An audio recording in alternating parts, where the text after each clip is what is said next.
17 टुकड़े कर ली जान सऊदी से इंडिया लौटे।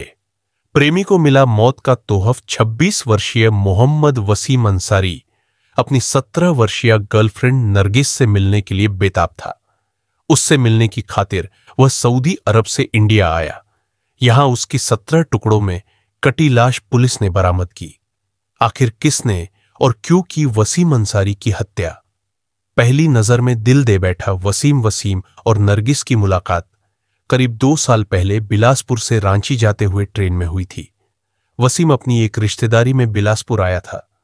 वहां से लौटते हुए ट्रेन की भीड़भाड़ वाले कोच में जिस सीट पर वह बैठा था, उसके सामने ही एक गोरी चिट्टी कमसिन लड़की बैठी थी। लड़की अपनी मां के साथ थी। वसीम की निगाह उस पर से हट नहीं रही थी। हालांकि उसकी मां से नजरें बचाकर वसीम लड़की को बीच बीच में गहरी निगाह से घूर लेता था। वसीम अकेला था। यह कहें कि वसीम की निगाह लड़की के चेहरे से हट नहीं पा रही थी। थोड़ी ही देर बाद लड़की मां से बोली, मुझे प्यास लग रही है। उनके पास पानी नहीं था। इस कारण उसकी मां इधर उधर देखने लगी। वसीम ने अपने बैग से पानी की बोतल निकाली और आगे बढ़ा दी। लड़की ने बोतल को थाम लिया। पानी पीने के बाद बोतल वापस करती हुई मुस्कुराकर बोली, थैंक यू। इस पर वसीम ने सिर हिलाते हुए उसकी आंखों में आंखें डालकर कहा, कोई बात नहीं, पानी ही तो है। लड़की की मां भी झेंपती हुई लड़की से बोली, पानी वाला आएगा तब एक बोतल खरीद लेना। अम्मा, ट्रेन में पानी वाला नहीं आएगा, अगले स्टेशन से लेना होगा। कोई बात नहीं, मैं जाकर ला दूंगा। हाँ, लड़की बीच में ही बोल पड़ी। इस तरह से वसीम और उस लड़की के बीच बातचीत भी शुरू हो गई। वसीम ने बातों ही बातों में उससे पूछ लिया, क्या नाम है आपका? पढ़ती हो? मैं नरगिस सुल्तान हूं। पढ़ाई लिखाई छूट गई है? नरगिस सुल्तान, वाह कितना प्यारा नाम है। मगर पढ़ाई छूट गई है तो गलत बात हुई। अभी तो तुम्हारी उम्र ही क्या है? भला क्यों छूटी पढ़ाई? इस पर नरगिस चुप हो गई, लेकिन उसकी मां सकुचाती हुई बोली, घर में गमी हो गई थी बेटा। इसके बाद सब कुछ तहस नहस हो गया था। यह कहते कहते वह अपनी आंखें पोंछने लगी। ओह सॉरी अम्मीजान, मैंने आपका दिल दुखा दिया। वसीम बोला। थोड़ी देर उनके बीच चुप्पी बनी रही। वसीम गाड़ी के बाहर भागते पेड़ों और खेतों को देखने लगा। नरगिस भी दूसरी खिड़की से बाहर देखने लगी थी। उसी ने चुप्पी तोड़ी। अनायास बोल पड़ी, अम्मा देखो तो बाहर कितनी अच्छी हवा बह रही है। हां बिल्कुल सही कह रही हो, मौसम सुहावना बना हुआ है। वसीम ने हां में हां मिलाई। उसके बाद उनके बीच फिर से बातचीत का सिलसिला शुरू हो गया। इस बार वे दूसरी बातें करने लगे। तुम क्या करते हो बेटा? काफी पढ़े लिखे मालूम देते हो नरगिस की। अम्मी बोली। ज्यादा नहीं, वसीम बोला। काम क्या करते हो? नरगिस ने पूछा। मैं बहुत जल्द सऊदी अरब जाने वाला हूं, वहीं नौकरी करूंगा। मुझे खूब रुपए पैसे कमाने हैं, वसीम बोला। इस पर नरगिस आश्चर्य से वसीम को देखने लगी। मजाकिया लहजे में नरगिस बोल पड़ी, मेरे लिए भी वहां कोई काम मिल सकता है क्या? क्यों नहीं, वहां तो हर किसी के लिए कुछ ना कुछ काम होता है। वसीम बोला। अच्छा, मुझ जैसी अनपढ़ को भी नरगिस की आंखें आश्चर्य से फैल गईं। बातों बातों में वसीम और नरगिस ने अपने मोबाइल नंबर एक दूसरे को दे दिए। कुछ घंटे बाद दोनों अपने अपने स्टेशनों पर उतर गए। वसीम और नरगिस अलग अलग शहरों में रहते हुए एक दूसरे से मोबाइल के जरिए जुड़े हुए थे। वसीम रांची का रहने वाला था, जबकि नरगिस बिलासपुर की थी। एक बार उसने नरगिस को बताया कि वह सऊदी जा चुका है, उसे बहुत सारा पैसा कमाना है। जब नरगिस के पाई कॉल सऊदी अरब से कोरबा के पाली गांव की रहने वाली नरगिस के पास एक कॉल आई। हेलो नरगिस, मैं वसीम बोल रहा हूं। कैसी हो? कॉल का जवाब नरगिस शिकायती लहजे में देते हुए बोली, मैं कैसी हूं ये पूछ रहे हो? बस समझो जिंदा हूं। ऐसा क्यों कह रही हो नरगिस? आश्चर्य से वसीम बोला। नरगिस कुछ नहीं बोली। वसीम ही दोबारा बोला, ऐसा मत कहो। नरगिस का जवाब फिर शिकायत के साथ नाराजगी भरा था। इतने दिनों बाद तुम्हें मेरी याद आ रही है? मैं तो हमेशा तुम्हें याद करती हूं, तुम्हें नंबर भी दिया था। मगर बात पूरी के बगैर चुप हो गई। इस पर वसीम ने कहा, नाराज मत हो नरगिस, जिस दिन से यहां आया हूं, सच कहो तो मैं तुम्हें कभी भूल नहीं पाया। यहां दम्मन सऊदी अरब में इतना काम है कि मत पूछो वसीम, मानो हाथ जोड़ करके मनुहार कर रहा हो। अच्छा, वहां काम में ही मन लगा रहता है, यह बात है। सिर्फ काम और पैसा ही तुम कमाते रहो और मैं तुमसे बात भी नहीं करूं, इतराती हुए नरगिस बोली। अरे ऐसा नहीं है यार, मैं तो 24 घंटे तुम्हें याद करता रहता हूं। तुम्हारी सूरत मेरी आंखों के सामने घूमती रहती है। मैं संकोच में था कि फोन तुम उठाओगी या नहीं। हमें भूल तो नहीं गई होगी, वसीम सहजता से बोला। अच्छा, सीधा कहो ना कि रुपयों से प्यार है जो इतना दूर चले गए हो। तुमसे तो प्यार करना फिजूल है। नरगिस का ताना मारना वसीम पर असर कर गया। वह बोला, अच्छा, मैं बहुत जल्दी तुमसे मिलने आ रहा हूं। बस कुछ और रुपए और जोड़ लूं। रुपए जोड़ना तो अच्छी बात है, तुम मेरे लिए क्या लाओगे? नरगिस उससे जानना चाहती थी। अरे नरगिस, मैं आ रहा हूं, ये क्या कम है? और रुपए पैसे की क्या बात है? यहां जो मैं कमाता हूं वो घर भी भेज देता हूं। तुम्हारे लिए मैं ऐसी चीज लाऊंगा कि तुम खुश हो जाओगी। और हां, अभी एक गिफ्ट मैं यहां से तुम्हें भेज रहा हूं। अब तो खुश हो जाओ। यह सुनकर के नरगिस बड़ी खुशी से बोली, देखो, कोई अच्छी सी गिफ्ट भेजन नहीं तो मैं वापस भेज दूंगी वहीं, सऊदी अरब। वसीम और नरगिस के बीच होने वाली ये बातें कोई पहली बार नहीं हो रही थी। वे अक्सर काफी देर तक रोजाना मोबाइल पर बात करते थे। एक दिन भी इसमें चूक होने पर नरगिस शिकायती लहजे में ताना भी मार देती थी। तब वसीम माफी मांगता और फिर दोनों फोन पर ही जीने मरने की कस्में खाने लगते। एक दिन फेसबुक लाइव में बातों ही बातों में नरगिस बोली, वसीम, तुम्हारी बहुत याद आ रही है। इसी के साथ उसने अपने बदन को अधखुला कर दिया। इसका असर वसीम पर भी हुआ और देखते ही देखते दोनों बेपर्दा हो गए। एक दूसरे को देख शर्मसार भी हुए हजारों किलोमीटर की दूरी से इस अनुभूति का दोनों ने वीडियो कॉलिंग को थैंक्स बोला। छूटते ही वसीम ने नरगिस को फेसबुक इंस्टाग्राम के लिए रील बनाने की सलाह दे डाली। वसीम ने गर्लफ्रेंड को दी। खुशखबरी बात 26 जून 2024 की है। शाम के वक्त नरगिस के मोबाइल पर वसीम की कॉल आई। रेहान, मैं अगले महीने 2 जुलाई को आ रहा हूं। सच विश्वास नहीं हो रहा, लेकिन तुम कहां आओगे? मेरे पास ही ना? हाँ, मैं रांची प्लेन से आ रहा हूं। उसके बाद सीधा तुम्हारे पास आ जाऊंगा। तुम मिलोगी ना? कैसी बात करते हो? तुम इतनी दूर से आ रहे हो और मैं भला नहीं मिलूंगा? तुमने मेरे लिए इतने सारे गिफ्ट भेजे हैं, साड़ियां भेजी हैं, क्या मैं तुम्हें भूल सकती हूं? लेकिन ये तो बताओ कि तुम अब वहां से मेरे लिए क्या बेशकीमती चीज ला रहे हो? नरगिस मचलती हुई बोली। कुछ सेकंड तक वसीम चुप रहा, फिर धीरे से बोला, तुम दिल छोटा न कर, सऊदी अरब से आ रहा हूं, कुछ अच्छा ही लाऊंगा तुम्हारे लिए। तुम्हें तो मालूम है कि यहां पैसा ही पैसा है, हवा में उड़ता है। पैसा कोई पकड़ने वाला होना चाहिए। मैं यहां पैसे कमाने ही तो आया हूं और तुम्हारी दुआ से मैं यहां बहुत खुश हूं, मगर तुम्हारे प्यार के कारण आ रहा हूं। इसके बाद वसीम ने अपने घर परिवार के बारे में बातें की। बातों ही बातों में उसने बताया कि उसके परिवार वाले उसके निकाह की तैयारी कर रहे हैं, लड़की तलाश रहे हैं। यह सुनकर नरगिस रुआंसी हो गई। वसीम ने बताया कि वह पहले उससे मिलने के लिए आ रहा है, उसके बाद ही वह अपने घर रांची झारखंड जाएगा। इस पर नरगिस सुल्तान ने कहा, ठीक है, जैसे ही रांची से रवाना होना मुझे बताना, मैं बिलासपुर आ जाऊंगी और फिर हम वहां से चैतमा आ जाएंगे।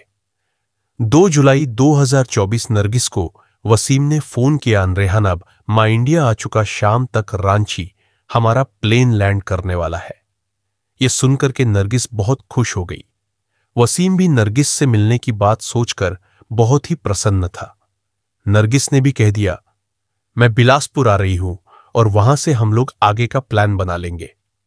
वसीम ने संशय से कहा, तुम फिजूल ही क्यों आ रही हो? मैं गाड़ी लेकर के तुमसे मिलने आ जाऊंगा। अरे नहीं, मेरे एक मुंह बोले भाई है ना बादशाह, उनके पास गाड़ी है, घूमते फिरते आ जाएंगे। रांची से सिर्फ 50 किलोमीटर ही तो है बिलासपुर, तब ठीक है। मैं शाम को 3 बजे के आसपास बिलासपुर पहुंच जाऊंगा, तुम्हारा इंतजार रहेगा। तुमसे मिलने के लिए मैं कितना बेताब हूं, इसका तुम्हें शायद अंदाजा नहीं है। कब होगी मुलाकात और कब मैं तुम्हें अपनी बाहों में भरूंगा, हरदम इसी कल्पना में खोया रहता हूं। अच्छा, अब मैं फोन रखती हूं। इठलाते हुए नरगिस ने कॉल डिस्कनेक्ट कर दी।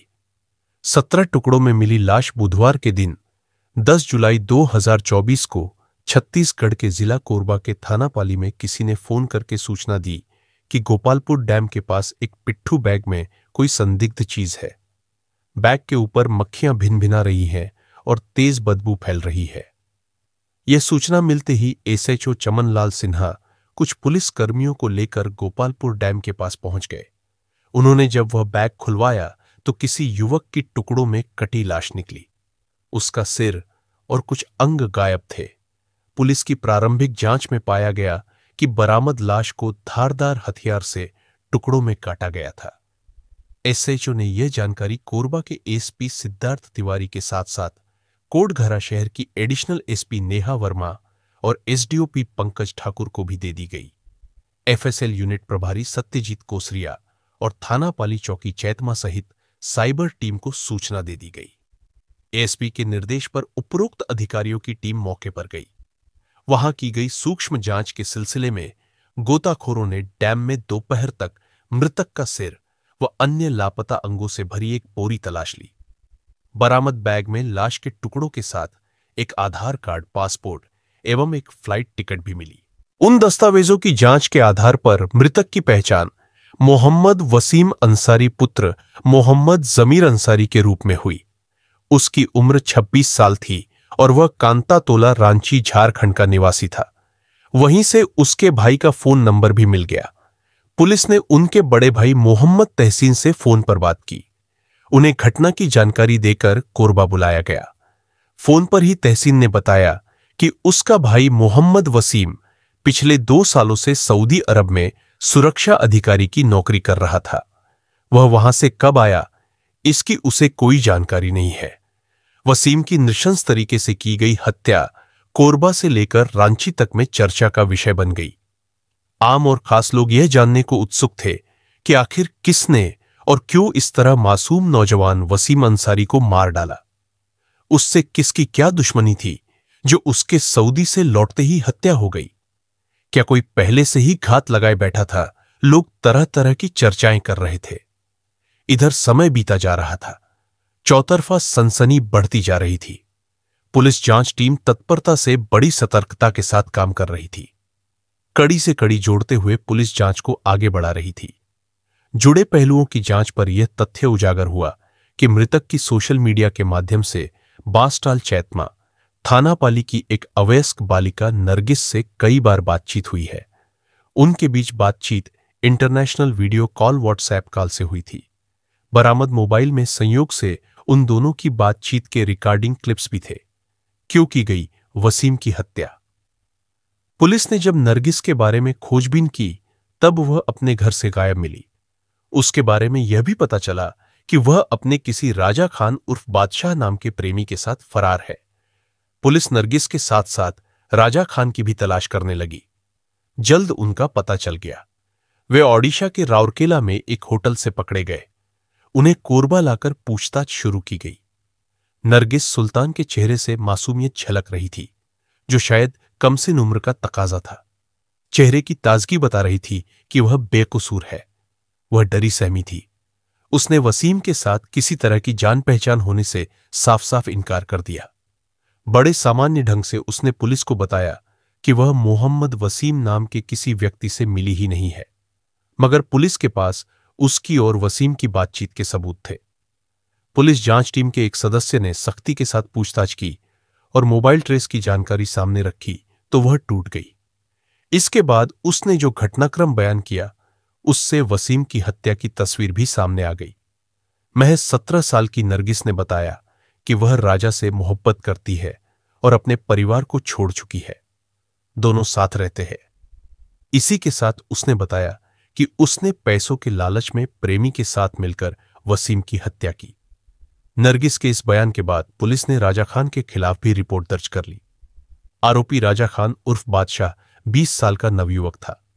वह बांसटाल चैतमा थाना पाली जिला कोरबा का निवासी है। उसने पुलिस से नरगिस के बारे में जो भी बातें बताई उससे यह साबित हो गया था कि वह और नरगिस एक दूसरे को बेइंतहा चाहते हैं। दोनों अपनी मर्जी से साथ साथ रह रहे थे। उसने यह भी बताया कि नरगिस से उसे वसीम के बारे में जानकारी मिली थी और उसके कहने पर ही उसकी योजना में शामिल हो गया था। राजा खान ने बताया कि नरगिस ने उसे मोहम्मद वसीम के सऊदी अरब से वापस आने की जानकारी दी थी। नरगिस ने उसे यह भी बताया था कि वसीम उसके रूपचाल पर लट्टू है और उसे दिलोजान से चाहता है। उसने 2 सालों के भीतर सऊदी में रहकर बहुत पैसा कमाया है। उन पैसों को वह साथ लेकर आने वाला है। इसी लालच में उसने वसीम को अपने जाल में फंसा लिया था। नरगिस उससे प्रेम का दिखावा करती थी। नरगिस के कहने पर ही राजा खान ने बोलेरो गाड़ी किराए पर ली थी। उस पर सवार हो दोनों बिलासपुर गए थे। वसीम से मिलने पर नरगिस ने राजा का परिचय मुंहबोले भाई के रूप में दिया था। उसके बाद वे तीनों राजा के घर चैतमा आ गए। उस रोज मोहम्मद वसीम बहुत खुश था। राजा ने बताया कि वसीम ने बातों ही बातों में उससे कहा था कि उसकी जिंदगी का खुशनुमा दिन आया है। उसने यह भी कह डाला कि नरगिस से वह बेइंतहा मोहब्बत करता है। आज की रात वह उसके साथ गुजारेगा। उस वक्त घर में राजा और नरगिस के अलावा कोई नहीं था। नरगिस भी खुश नजर आ रही थी। वसीम ने आते ही उसे एक अच्छा गिफ्ट का पैकेट पकड़ा दिया था। इस पर नरगिस बोली थी, मैं आज तुम लोगों के लिए खाने में चिकन बना देती हूं। इस तरह से की गई वसीम की हत्या थोड़ी देर बाद रात होने पर सभी ने एक साथ खाना खाया था। उसके बाद राजा खान बाहर चला गया। नरगिस ने वसीम को बताया कि राजा अपने दोस्त के घर गया है, सुबह आएगा। वसीम यह सुनकर खुश हो गया। उसे नरगिस के साथ एकांत में रात गुजारने का मौका मिल गया था। दोनों खुशी से बातें करने में मशगूल हो गए। तभी पीछे के दरवाजे से राजा खान अचानक घर में आ घुसा। वसीम नरगिस से बातें करते हुए उसके काफी करीब आ चुका था। नरगिस को वह अपनी बाहों में कसना ही चाहता था कि राजा खान ने मुर्गी काटने वाले छुरे से वसीम अंसारी की गर्दन पर पीछे से वार कर दिया। अचानक हुए वार से वसीम तिलमिला गया। वह बुरी तरह जख्मी हो गया और तड़पता हुआ कभी नरगिस को तो कभी राजा खान को देखने लगा। उसे कुछ समझ में नहीं आ रहा था कि उसके साथ यह क्या हो रहा है। हंसते हुए राजा खान बोला, तुम नरगिस को चाहते हो? मेरी नरगिस को? हा हा हा, नरगिस सिर्फ मेरी है। नरगिस? बताओ इस बेवकूफ को जो तुम्हें पाने के लिए यहां आ गया है। राजा की बातों में हां मिलाते हुए बोली, तुम्हारा सारा पैसा अब हमारा होगा। हम दोनों जिंदगी भर ऐश करेंगे। हा हा हा। नरगिस की इस हरकत पर वसीम तड़पता हुआ बोला, धोखा मेरे साथ धोखा कर रही हो, ठीक नहीं होगा। यह सुनना था कि राजा ने वसीम पर छुरे से लगातार 3 से 4 ताबड़तोड़ वार कर दिए। नरगिस ने तड़पते वसीम के पैर दबोच लिए थे। राजा खान ने ताबड़तोड़ वार कर उसका सिर धड़ से अलग कर दिया। उसके बाद दोनों ने मिलकर वसीम के हाथों और पैरों को धड़ से अलग कर दिया। शव को 17 टुकड़ों में काट डाला। इसके लिए राजा ने पहले से ही छुरे के अलावा आरी ब्लेड लाकर घर में छिपा कर रख दिया था। वसीम की लाश के कटे टुकड़ों को उन्होंने प्लास्टिक की बोरी में भर लिया। नरगिस और राजा ने बोरी को पिट्ठू बैग और एक ट्रॉली बैग में बांधकर बाइक पर रख डैम में फेंकने की योजना बनाई। ये सब करते करते सवेरा हो गया था। शव के कुछ टुकड़े बच गए थे, वो उन्होंने घर के फ्रिज में छिपा कर रख दिए। अगले रोज 3 जुलाई 2024 की रात में करीब लगभग 11 बजे स्प्लेंडर बाइक से गोपालपुर डैम में फेंककर दोनों घर वापस आ गए। वसीम की पहनी हुई सोने की चेन और अन्य सामान घर में छिपा दिया। नरगिस ने बातों बातों में वसीम के मोबाइल का पासवर्ड पता कर लिया था। मोबाइल से यूपीआई आईडी चेक किया तो दोनों के होश उड़ गए। कारण उन्होंने सोचा था कि सऊदी अरब में नौकरी करने के कारण कम से कम 50 लाख रुपए तो उसके अकाउंट में होंगे ही, मगर मिले सिर्फ 3 लाख रुपए। यह देखकर दोनों निराश हो गए। कुछ पैसे ही अपने खातों में ट्रांसफर कर पाए। आरोपी नरगिस सुल्तान और राजा खान उर्फ बादशाह को पूछताछ करने के बाद पुलिस ने गिरफ्तार कर लिया। उनकी निशानदेही पर घटना में इस्तेमाल छुरा, बाइक आदि सामान जब्त कर लिया गया। राजा खान को 12 जुलाई 2024 को मुख्य न्यायिक मजिस्ट्रेट के समक्ष पेश कर दूसरी आरोपी नरगिस सुल्तान को नाबालिग होने के कारण किशोर न्याय बोर्ड के समक्ष पेश किया, जहां से उसे बाल सुधार गृह भेज दिया गया। उक्त अपराध का खुलासा करने वाले एसपी सिटी दर्री नगर रविंद्र कुमार मीना के मार्गदर्शन में एसएचओ पाली चमनलाल सिन्हा, चौकी प्रभारी चेतमा चंद्रपाल खांड, विमलेश भगत एसआई पुरुषोत्तम उइके, कांस्टेबल अनिल कुर्रे आशीष साहू तथा साइबर टीम के head constable Rajesh Kanwar Chandrashekhar Pandey R, Ravi Choubey Deman Ogre, Birkeshwar Pratap Singh Alok Toppo, Sushil Yadav, lady constable Sushma Dhariya एवं चौकी चैतमा के इंचार्ज की महत्वपूर्ण भूमिका रही।